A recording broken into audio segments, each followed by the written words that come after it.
Hello, I'm John Rushton, the emotions expert, and I'm going to talk about people who've written in over many years and the topic of why am I not happy?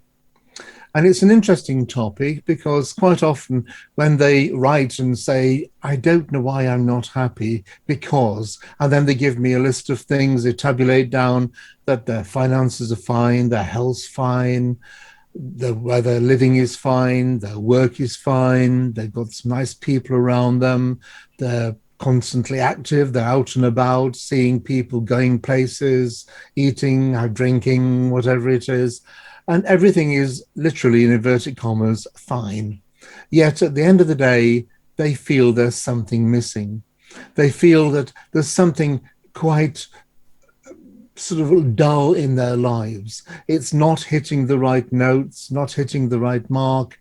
And even when they've had really quite enjoyable days with friends and family, when it comes to bedtime in the evening and they think, oh, I've had a lovely day, that feeling is not there. They feel tired, yes, but they don't feel totally sort of understood of what's happening during the course of the day. Their understanding is somewhere else. They just think, is this what's happening? Is there something missing in what I'm doing, where I'm going, and everything else? It's a very difficult question, but at the end of the day, it's down to yourself. You are the only one that can inspire yourself. Okay, at times we may need a sort of external inspiration from people, places, things, just to jolt our mind, to give us a bit of an uplift. But these are all temporal. They come and they go. And you may have a lovely day with friends and they may take you out on your birthday or buy you something nice, and it's all wonderful and marvelous and you're really thrilled and pleased. But then they go home and you're left with whatever it is, and it suddenly starts to wane. It's no longer that excitement that it was, and you're back to where you were before. It's a very sort of pallid thought when you're looking into it that way. It's something which you really want to shape out of. It's down to you, as I just mentioned, to get out of this. And you have to do whatever you need to do to get out of it. You need to change something. There's something somewhere down the line which you're missing. It could be that subliminally you're wanting a significant other and you haven't got one. It could be that you're looking for something more in a friendship that you're not getting at the moment, which would just give you a little bit more elevation in life. It could be that your emotional state is, there's nothing wrong with it, but it's somewhat low. And therefore, you're not getting a reciprocation which you need. And it's important that in whatever we do in life, we get some degree of reciprocation. If we get something nice, it's nice to share it with others. If we do something, it's nice to do it with others. And in some cases, it's nice to talk to significant others, be it a special friend or a girlfriend or boyfriend or whatever. Or in some cases, even your parents, even your mum or your dad or whatever, just to talk to someone, to empathize with someone who understands you, who understands how you think, how you feel, what excites you, what depresses you, and all of these things. And they can go with that concurrently just for a short space of time. And that can actually work wonders.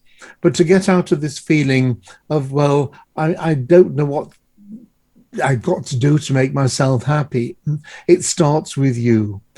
Look at all the things which you've got. Like I've just mentioned, that some people have tabulated down about where they are in life and what they are in life. Some people are going through hell and high water and actually enjoying life. They're actually putting up with it and thinking, well, life is really awful at the moment. It's a terrible situation. My health's not very good. My finances are terrible. I may be left in a job which I'd be redundant. But I'm actually quite enjoying life with my friends and family and doing this and doing that. And I'm going to enjoy it as long as I can.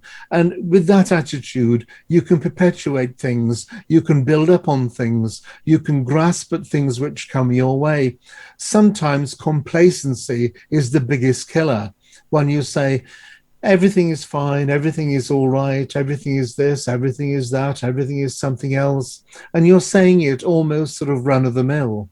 But a complacency can be me, you need more excitement. You need something or somebody or some whatever within all of that just to elevate who you are and give you that joie de vivre, that sort of excitement of life, that sort of upliftment, which is going to elevate you to a point where you're going to burst out laughing or be really, really excited and enthusiastic about something. It's very, very difficult, but we each know ourselves. We are experts on ourselves. Every one of us knows who we are, our good bits, our bad bits, our phobias, our fears, our fantasies, our likes, our dislikes, our quirky little bits, our funny little bits, our dreams, our wishes, our fantasies. We know them all and more.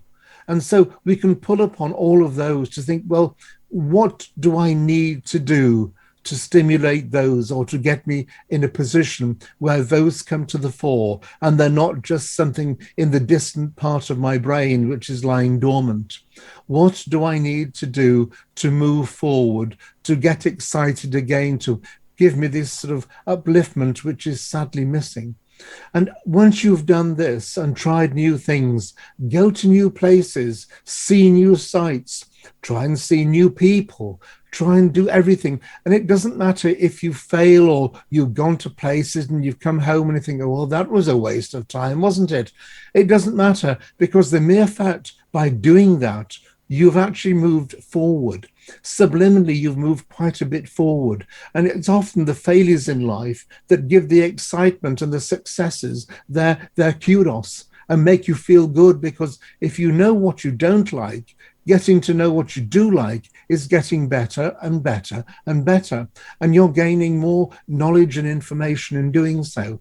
So next time you get into this sort of rut or this feeling of, I'm not sure what I need to do, but life seems to be just dragging along, look at yourself, say to yourself, right, I need to do this. And it could be that you actually need to change or modify some of the current friends you have. They may be wonderful, marvelous people, but you may be getting a little tired of them. They may be not giving you what you need. And that reciprocation you get from other people, which is important, is something which you need, that ping pong effect, something which is going to bounce back, somebody who's funny or more on your wavelength or more understanding of who you are as a person, as an emotional person, something. And all of these facts and figures, you know what they are. So try and find people like that and make a little list in your mind about what you need to do or think you need to do. Even if it doesn't sound exciting, if it's different and if it's new, try it. Because when you do try it, you're on the road to recovery.